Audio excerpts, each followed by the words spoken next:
Olá, bem-vindo à 13ª temporada do PQU Podcast, o podcast para psiquiatras em formação.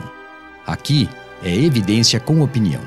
Eu sou Luiz Alberto Etten e é uma satisfação tê-lo como ouvinte.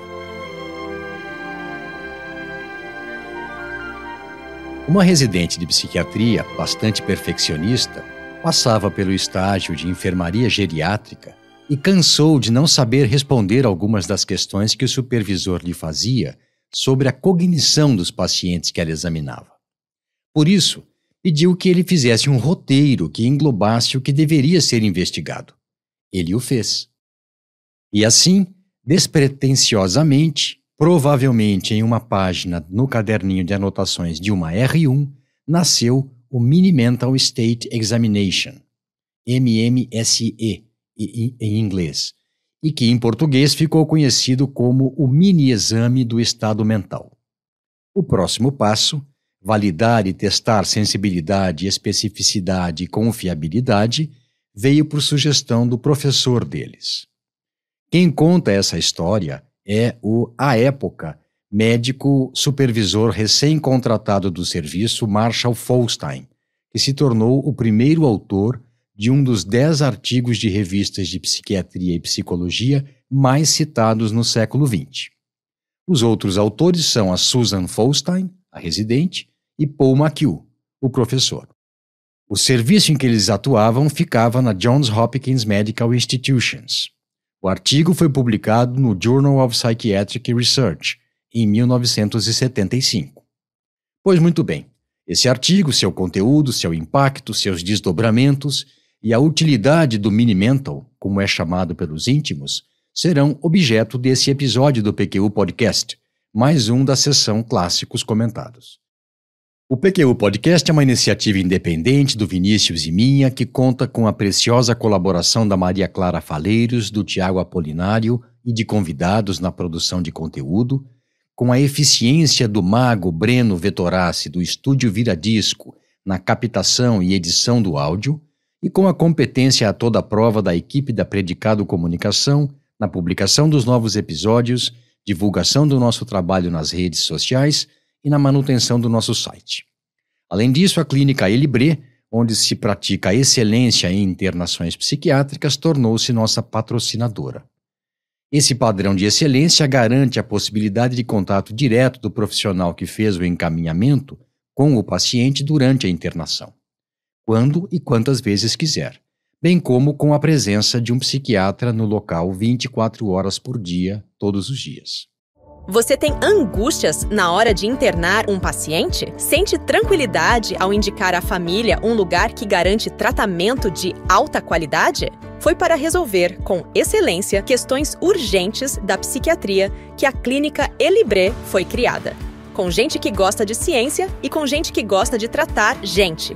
Pergunte às pessoas que já internaram, para os pacientes que já passaram por lá, ou venha você mesmo tirar suas próprias conclusões. Entre em contato pelo site elibre.com.br ou pelas nossas redes sociais. O artigo original que descreve o Mini Mental foi publicado há 49 anos. O subtítulo, Um método prático para avaliar o estado cognitivo de pacientes pelo médico, já deixa bem claro do que ele se trata. Na introdução, após breve comentário sobre a importância do exame do estado mental na avaliação de pacientes com transtornos mentais e as dificuldades de se aplicar em pacientes com transtornos demenciais ou delirium as baterias de testagem disponíveis naquele tempo, os autores explicam que desenvolveram um modelo simplificado para exame da cognição, composto de 11 perguntas, que requer apenas 5 a 10 minutos para ser realizado e que, portanto, pode ser utilizado de maneira rotineira e seriada. Eles o denominaram Mini porque se foca em aspectos cognitivos das funções mentais e exclui questões sobre humor, experiências mentais anormais e perturbações da forma do pensamento. Ressaltam, entretanto, que, abre aspas, no domínio cognitivo, o roteiro é completo, fecha aspas. A escala é disponibilizada no apêndice desse artigo, em que os autores também documentaram sua validade e confiabilidade. A descrição feita no artigo original é a seguinte: a MMS, Mini Mental State, é dividida em duas seções. A primeira delas requer somente respostas verbais e cobre orientação, memória e atenção. Seu score máximo é 21. A segunda parte testa a capacidade para nomear, seguir comandos verbais e escritos, escrever uma sentença espontaneamente e copiar um polígono complexo semelhante a uma figura do teste de Bender, um teste psicológico utilizado para avaliar funcionamento visual-motor em crianças. Essa explicação sobre o teste de Bender é por minha conta. Nessa parte, o score máximo é 9, de modo que o score total da Mini Mental seria 30. O Mini Mental foi traduzido para o português por Paulo Bertolucci e colaboradores da Escola Paulista de Medicina, hoje Universidade Federal de São Paulo, a Unifesp. E eles escolheram essa escala exatamente por ela ser de simples e rápida aplicação e passível de reaplicação. Também pelo fato de dispensar material complementar para a sua aplicação. Muito bem. Pela tradução ser bem fiel ao original, eu vou utilizá-la aqui. É tão simples que possibilita o que eu pretendo fazer, uma descrição apenas em áudio. Para não somente ler o texto, eu vou entremear com as perguntas e as orientações dadas pelos autores no original e na tradução. Isso porque o mini-exame do estado mental, nessa versão original, pode ser baixado de vários sites gratuitamente. Preparado? Então vamos lá. Vou relatar estritamente o que os autores sugerem que se faça. Nesse trecho não tem opinião, elas ficarão para depois. Começando do começo. Para a aplicação adequada, o profissional deve deixar o paciente confortável, estabelecer um relacionamento empático, elogiar os acertos e evitar fazer muita pressão nos itens que o paciente achar mais difíceis. Ao fazer desse modo, a maioria dos pacientes coopera e se evita reações catastróficas. Passemos ao teste propriamente dito. Os 2 primeiros itens avaliam orientação quanto ao espaço e tempo. Primeiro, pergunte em qual ano estamos e desenvolva perguntando o semestre, no original é a estação do ano, o mês, o dia e, finalmente, a data completa. Pode-se perguntar alternativamente a data de hoje e solicitar as informações omitidas. Por exemplo, poderia também me dizer o semestre, a estação do ano no original? 1 ponto para cada resposta correta, totalizando 5 pontos. Segundo item, pergunte onde estamos. Para cada resposta correta, estado, cidade, bairro, hospital e andar, 1 ponto, totalizando 5 pontos. Pode-se começar distintamente perguntando-se: pode me dizer o nome desse hospital? E explorar as demais informações desejadas. O terceiro item avalia a memória imediata. Antes de formulá-lo, peça permissão ao paciente para testar a memória dele.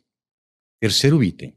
Peça para o paciente nomear 3 objetos não relacionados, devagar e de maneira bem clara, 1 segundo para cada nome.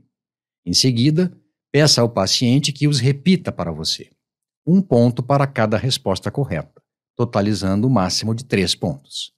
Se ele não se lembrar de algum desses nomes, repita-os até o paciente aprender as 3 palavras. 6 tentativas no máximo e anote o número de tentativas necessárias. O quarto item avalia atenção e cálculo. Quarto item. Peça para o paciente subtrair 7 de 100. Depois 7 desse número, 93, e assim por diante até 5 subtrações, 86, 79, 72 e 65. 1 ponto para cada resposta correta. Se o paciente não é bom de matemática, não sabe contar direito, peça que ele recite a palavra mundo, ao contrário. A resposta deve ser odnum e, de novo, 1 ponto para cada letra certa. Total dessa parte, 5 pontos. O quinto item se presta a avaliar memória de evocação. Quinto item. peça para o paciente se lembrar e falar as 3 palavras que você havia lhe dito. 1 ponto para cada acerto, total 3 pontos. Os itens seguintes avaliam linguagem e coordenação motora. 6º item, nomear. Mostre uma caneta e um relógio. Peça ao paciente que os nomeie conforme você os mostra. 1 ponto para cada acerto, total 2 pontos. 7º item, repetir. Peça ao paciente que repita a seguinte frase: nem aqui, nem ali, nem lá. 1 ponto se ele acertar. 8º item, seguir comando de 3 estágios. Coloque uma folha de papel em frente ao paciente e peça para ele seguir as instruções. Primeiro, pegar o papel com a mão direita. Segunda, dobrá-lo ao meio. E terceiro, colocá-lo no chão. 1 ponto para cada ação realizada corretamente. 9º item, peça para o paciente ler e realizar a instrução: feche os olhos, que você escreveu em um papel e deu para ele. 1 ponto se ele fechar os olhos. 10º item, dê uma folha de papel para o paciente e peça para ele escrever uma frase de escolha dele. Não é para ditar uma frase para ele escrever, deve ser uma frase espontânea. Precisa conter sujeito e verbo e ter sentido. Não se preocupe com erros de gramática ou ortografia. 1 ponto. E finalmente, 11º item, peça para o paciente copiar o desenho de 2 pentágonos que se superpõem em um dos ângulos. Você mesmo pode desenhá-los. Todos os 10 ângulos devem estar presentes na resposta e deve haver a intersecção de 2. Ignore tremor. Esse item vale 1 ponto. Na escala original, solicita-se ainda que o profissional avalie o nível de consciência do paciente num contínuo desde alerta, no extremo esquerda, até comatoso, extrema direita. Ouvinte, este aqui é o Mini-Mental. Mini-Mental, este é o A ouvinte. Apresentações feitas, vamos adiante. Um teste de memória para você, caro ouvinte. Lembra-se de que no artigo original havia também descrição de avaliação de parâmetros métricos da escala? Pois bem, em linhas gerais, eis o que os autores fizeram. Aplicaram a escala em 69 pacientes escolhidos como claros exemplos de suas condições clínicas. 29 com síndromes demenciais devidos a uma variedade de doenças cerebrais, 10 com depressão com declínio cognitivo e 30 com depressão sem declínio, sem prejuízo cognitivo. E em 63 idosos saudáveis, com idade semelhante às dos pacientes. Essa foi a amostra A. Aplicaram também a escala em outra amostra, denominada B, composta de 137 pacientes consecutivamente admitidos à enfermaria de psiquiatria, 9 com demência, 31 com transtorno afetivo tipo deprimido, 14 com transtorno afetivo tipo maníaco, 24 com esquizofrenia, 32 com transtorno de personalidade e abuso de drogas e 27 com neuroses. Detalhe importante: os diagnósticos foram feitos por Marshall Folstein sem que ele soubesse dos scores do Mini-Mental. Vale ler o artigo só para ver como eram descritos cada um desses diagnósticos. Lembre-se de que estamos em 1975, pré-DSM. Nessa época, cada artigo sobre alguma intervenção clínica descrevia o que ele queria dizer com determinado diagnóstico. Imaginem a confusão. Só para ter uma ideia, eis como era descrita a esquizofrenia. Qualquer dos sintomas de primeira ordem de Schneider, na ausência de sintomas afetivos, ou deterioração da personalidade associada à desordem do paciente e incongruência emocional sem sintomas de primeira ordem. Gostaria de saber a caracterização de neurose? Pois não. A presença de sintomas psicológicos parecendo ter se iniciado da combinação de situação de vida particular com caráter vulnerável, mas sem sintomas característicos das outras síndromes. E o que mais? Vamos ver. Subgrupos de pacientes das amostras A e B foram extraídos para participar de estudos de validade concorrente e confiabilidade teste-reteste, em que houve emparelhamento dos participantes por idade. Vamos aos resultados. O Mini-Mental distinguiu 3 grupos de diagnósticos na amostra A: tanto um do outro quanto do grupo normal. O score médio de pacientes com demência foi 9,7. O de pacientes com depressão e déficit cognitivo, 19. E o com depressão não complicada, 25,1. O score médio dos idosos saudáveis foi de 27,6. Com a amostra B, o resultado foi o seguinte em scores médios: demência, 12,2. Depressão, 25,9. Mania, 26,6. Esquizofrenia, 24,6. Transtornos de personalidade com abuso de drogas, 26,8. E neuroses, 27,6. A validade concorrente foi determinada pela correlação dos scores do Mini-Mental com os scores dos fatores verbal e de execução da escala de inteligência Wechsler para adultos, um teste geral de inteligência. Porque o coeficiente de Pearson foi de 0,78 e 0,66, respectivamente.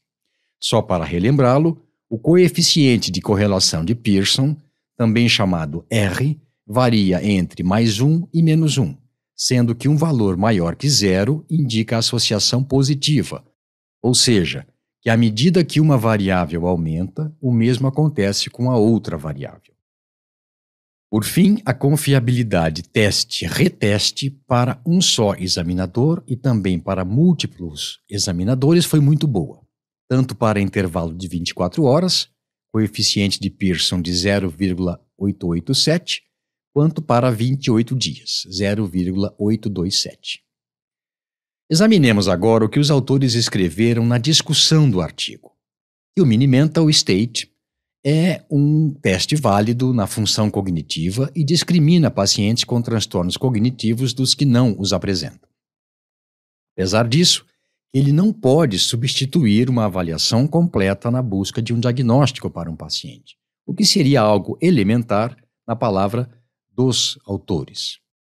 E seria algo elementar essa necessidade de uma avaliação mais abrangente que não se baseasse apenas na aplicação de um teste. Concluem que o Mini-Mental State, com boa validade e confiabilidade, auxilia na objetivação do que costuma ser uma impressão subjetiva de déficit cognitivo, pode ser administrado na entrevista inicial e no segmento de pacientes para documentar a evolução do quadro, e é útil no ensino da avaliação de aspectos cognitivos do estado mental para residentes de psiquiatria, o que foi, aliás, o motivo primeiro de sua criação. Primeira parte concluída. E agora? Algumas curiosidades e outras informações interessantes. Os resultados do estudo de Bertolucci e colaboradores, que fizeram a tradução do Mini-Mental que eu utilizei, sobre o impacto da escolaridade na aplicação do teste na população geral, indicam que o nível educacional é o fator que mais afeta o desempenho do mini-exame do estado mental. Bom, dependendo da população atendida por você, esse é um dado que pode até inviabilizar o uso desse instrumento na medida em que compromete a sua validade. E o que mais? Bem, Marshall e Susan Folstein disseram que, com o passar dos anos, estudantes e profissionais fizeram sugestões sobre como melhorar o Mini-Mental e que elas foram incorporadas no que hoje é chamado MMSE2, Mini-Mental State Examination 2, que contém uma versão abreviada com 16 itens para aplicação em serviços com muito volume de atendimento e uma mais longa com 90 itens para eliminar efeito teto, comercializada com exclusividade nos Estados Unidos pela Psychological Assessment Resources. O kit versão standard sai por $252, a versão estendida por $315. Existe uma adaptação brasileira dessa segunda edição do Mini-Mental, comercializada por pouco mais de R$600. Não são poucos os autores que advogam a aposentadoria ou mesmo o enterro do Mini-Mental depois de quase 50 anos. Alegam que já há testes melhores, que seu tempo já passou e que ele deveria ser mencionado somente pelo valor histórico.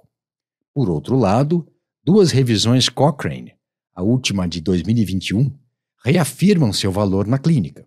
na identificação de casos suspeitos de quadros com déficit cognitivo. Ambas ressaltam, entretanto, que o Mini-Mental deve ser entre outros instrumentos de avaliação para esse fim e nunca o único. O artigo que estou destrinchando aqui ficou entre os 50 mais citados no século XX, de acordo com a Web of Science, e segue sendo muito mencionado em artigos científicos. São mais de 100.000 citações de acordo com o Google Acadêmico e mais de 70 traduções para diferentes línguas.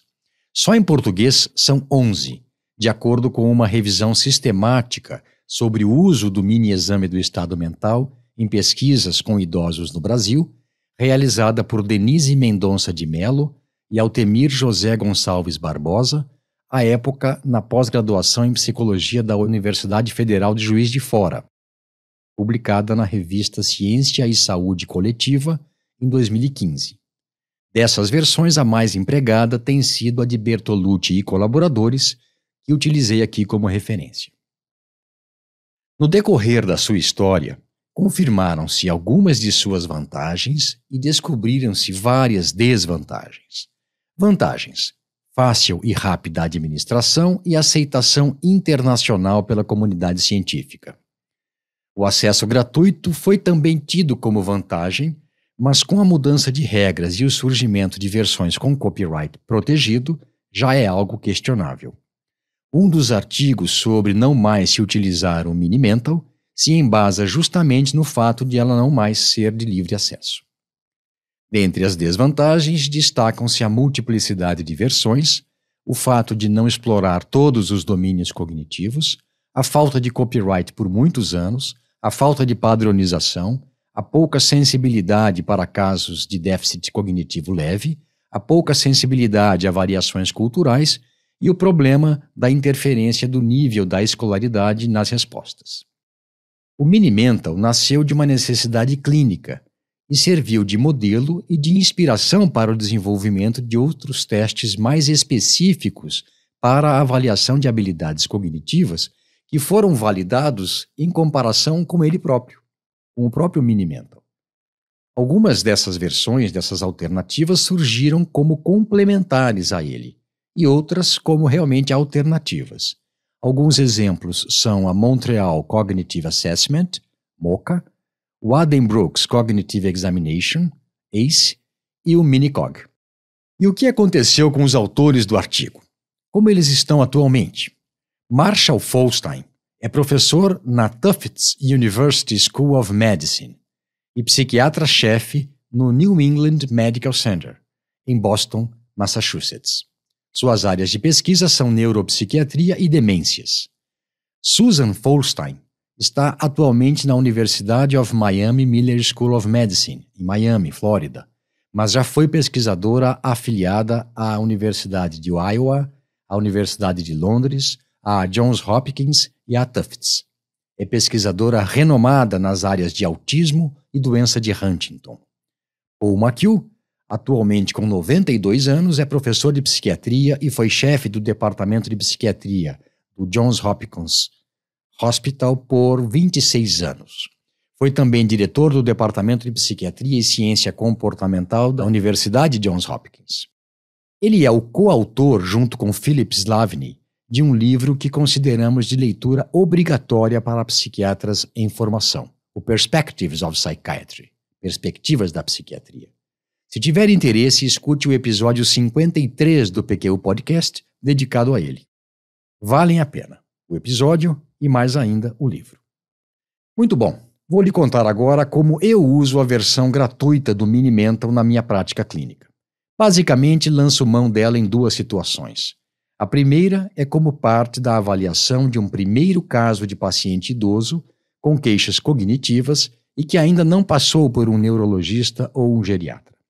A segunda é para tranquilizar pessoas ansiosas, cada vez mais frequentes e cada vez mais jovens, se queixando de problemas de memória e com receio de que possa ser Alzheimer. Um score de 28, 29 ou 30 na escala, nesses casos, é um bom argumento para tranquilizá-las. E como eu faço o teste? Simples. Antes de mais nada, aviso que vou fazer um teste. Pego uma versão impressa, tenho sempre algumas ao meu alcance, e preparo o paciente. Explico que, se ele concordar, faremos um teste simples da cognição dele. E isso depois de pelo menos uns 20 minutos de consulta, quando ele já está mais à vontade comigo. Tranquilizo-o de que é algo simples e rápido, mas que nos dará informações importantes. Por que todo esse trabalho? Ora, porque um teste, para testar alguma coisa, tem que ser bem feito. E para ser bem feito, o sujeito tem que estar ciente de que está sendo testado. Com esse comentário, encerro esse episódio do PQ Podcast, mais um da sessão Clássicos Comentados, em que discorri sobre a história, o desenvolvimento, a testagem psicométrica, a aplicação e os desdobramentos do Mini Mental State Examination, o mini exame do estado mental. Um abraço e até a próxima. Você tem angústias na hora de internar um paciente? Sente tranquilidade ao indicar à família um lugar que garante tratamento de alta qualidade? Foi para resolver, com excelência, questões urgentes da psiquiatria que a clínica Elibre foi criada. Com gente que gosta de ciência e com gente que gosta de tratar gente. Pergunte às pessoas que já internaram, para os pacientes que já passaram por lá, ou venha você mesmo tirar suas próprias conclusões. Entre em contato pelo site elibre.com.br ou pelas nossas redes sociais. Você ouviu mais um episódio do PQ Podcast. Acesse nosso site pqpodcast.com.br, onde encontrará todos os episódios já publicados, com as respectivas referências organizados por data, autor e sessão. Também estamos no Instagram e no YouTube. Agradecemos sua atenção.